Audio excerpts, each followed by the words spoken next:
后来哦，这个5日节食肉粽，遐侪人咧卖，遐侪口味，是要安怎买才妥当咧？台南市政府真大心，甲台南市所有卖肉粽的所在做一个整理。这个介绍为上俗的16块的一脆粽，到上贵的100块的鲍鱼、干贝肉粽等等，列出一个肉粽地图。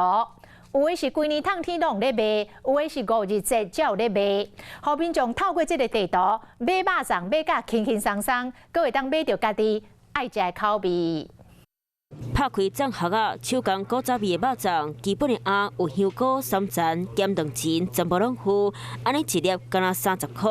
这个介绍，一早就成真侪人客走来买。简单 QQ 的很好吃啊，我就来就买了。还蛮 Q 弹的，而且其实绵密扎实。以现在的市价来说，30块真的是蛮划算的，物超所值哦。是照旧这样卖，因为自己包的，不用算什么工钱。台南东菜市场有俗的肉粽，想要找鸭去较济，伫咧开关市场这搭买是五谷粽，用五谷的米包莲子、栗子、香菇、土豆等丰富配料，除了现做现卖，业者嘛兼送货。有外关市的人要爱，阮就爱人行。炸起米，啊，愈感觉有一种 Q， 会香。肉粽的好滋味，台南市府就真大心整理出有名肉粽的地图，收集26间市场45个单位的特色肉粽。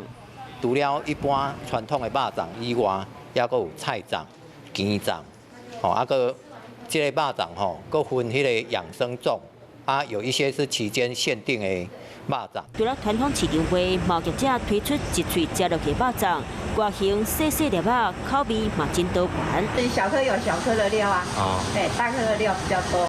5日节也未到，市府抢先小改每一袋好食肉粽，互大家提早知影讲哪位有地买。晚间9点，邀请您与世界同步，60分钟掌握全球脉动。